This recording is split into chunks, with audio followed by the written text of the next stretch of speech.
انسان جب کسی شخص سے پیار کرنے لگے، کسی کو اپنا رہبر اور رہنما ماننے لگے، پھر اگر وہ اس ہستی کو جہتوں میں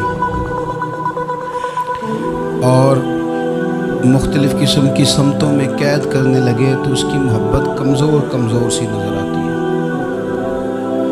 کہے کہ مجھے فلاں سے پیار ضرور ہے، پر اتنا ہے، اتنا نہیں ہے، اس حد تک ہے، اس سے آگے نہیں ہے، اتنا کروں گا، اس سے آگے نہیں جاؤں گا، اتنی بات مانوں گا، اس سے زیادہ نہیں مانوں گا، تو محسوس ہوتا ہے کہ اس شخص نے محبت کی نہیں۔ محبت تو اطاعت پر مجبور کر دیتی ہے، محبت تو انسان کو مجنون بنا دیتی ہے۔ اللہ کے پیارے رسول صلی اللہ تعالیٰ علیہ وآلہ وسلم کی محبت ہم پر ضروری قرار دی گئی۔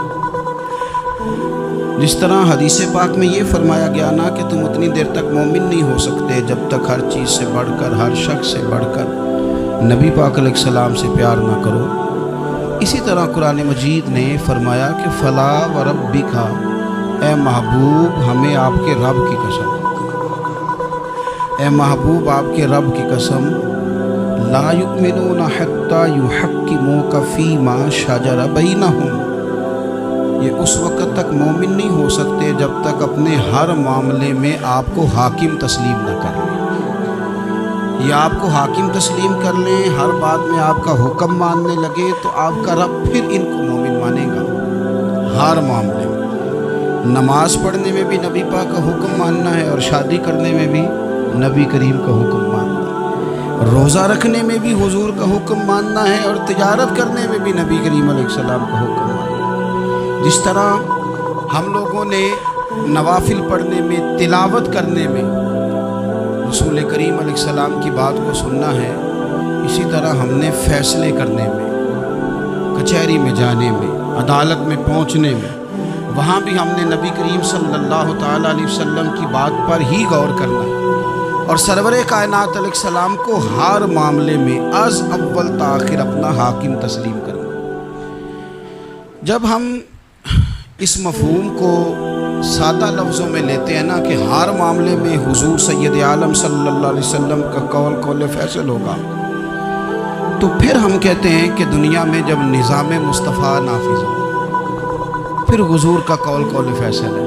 یعنی جس طرح حضور کی بات مسجد کے ممبر سے مانی جا رہی ہے، اسی طرح پارلیمنٹ میں بھی اسی طرح حضور کی بات کو تسلیم کیا۔ جس طرح نبی پاک علیہ السلام کی بات کا نفاذ ہم نماز روزے کے معاملے میں غور سے سنتے ہیں، مسئلہ پوچھتے ہیں، باریک ہو کے چلتے ہیں، اسی طرح جب جج فیصلہ کرے تو پھر بھی اس نے رسول اللہ صلی اللہ علیہ وسلم کے دین کو ہی دیکھنا ہے۔ نظام مصطفیٰ صلی اللہ علیہ وسلم جب نافذ ہوگا، دنیا میں حضور کا قانون جب نافذ ہوگا تو پھر ٹھنڈی ہوا چلے۔ مسلمانوں کا یہ مسئلہ ہے کہ یہ نبی پاک سے پیار تو کرتے ہیں اور الحمدللہ بڑا کرتے ہیں، لیکن یہ پیار کو جہتوں اور سمتوں میں قید کرتے ہیں۔ یعنی مسجد میں آ کے درود شریف پڑھتے وقت اگر حضور کے غلام ہوتے ہیں تو فیصلہ کرتے وقت اور اپنے حق میں فیصلہ سنتے وقت، اس وقت بھی ہمیں نبی پاک کا ہی غلام ہونا چاہیے۔ ہمیں ووٹ لیتے وقت بھی حضور کے غلام اور ووٹ دیتے وقت بھی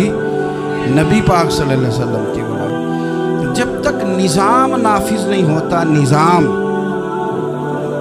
یورپ کو آپ کی نماز سے تکلیف ہی کوئی نہیں تو نماز پڑھنے کے لیے مسجدیں بنانے کی اجازت دیتے ہیں، قرآن پاک جتنا مرضی آپ وہاں پڑھیں وہ اجازت دیتے ہیں، آپ زکاتیں دیں جتنی مرضی، وہاں سے لوگ چندے اکٹھے کر کے یہاں نہیں لے آتے، کریں جو مرضی۔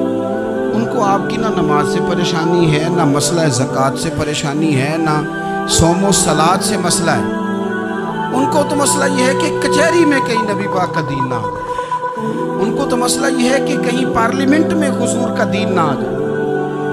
دو قومی نظریے کیا ہیں اور نظریہ پاکستان کیا ہے جس کی بنیاد پر پاکستان بنا؟ بڑے ٹھنڈے دل سے میری بات کو سمجھیے گا۔ پاکستان اگر اچھی سڑکوں کے لیے، ترقی کرنے کے لیے بنا تھا تو یہ ترقی ہندوستان میں رہ کے بھی ہو سکتی تھی۔ انڈیا والے کہتے ہیں کہ ہم نے ترقی نہیں کرنی، کچی سڑکوں پہ چلنا ہے، ہم نے ٹیکنالوجی نہیں بنی، یہ کام وہاں بھی ہو سکتا تھا۔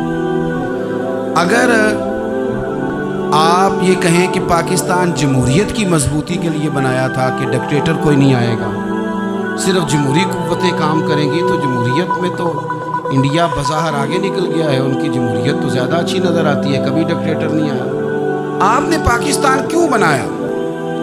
اگر آپ نے یہی کام کرنے تھے، فحاشی اور یانی اور جو مرضی جس کے من میں آئے کرے، اور کوئی فرق نہ ہو یہاں کے اور وہاں کے کلچر میں، رشوت خوری، بھتہ خوری اور ناجائز فروشی، سارے کام اگر ہونے تھے تو یہ کام وہاں بھی ہوتے۔ پاکستان کیوں بنا؟ کیوں اتنی ساری 40,000 لوگوں نے اپنی جانوں کی قربانیاں دی؟ دنیا کی سب سے بڑی ہجرت ہوئی ہے، سب سے بڑی، جب پاکستان بنا۔ یہ سب سے بڑی ہجرت تھی، اتنی بڑی ہجرت ہی کبھی نہیں ہوئی۔ کیوں اتنا کچھ ہوا؟ تو اس لیے ہوا کہ ہمیں بتایا گیا تھا کہ وہاں نہ سوشلزم، نہ وہاں خالی جمہوریت کا راگ الاپا جائے گا، بلکہ ایک بلند نعرہ لگایا گیا تھا۔ نعرہ کیا تھا؟ پاکستان کا مطلب کیا؟ پاکستان کا مطلب کیا؟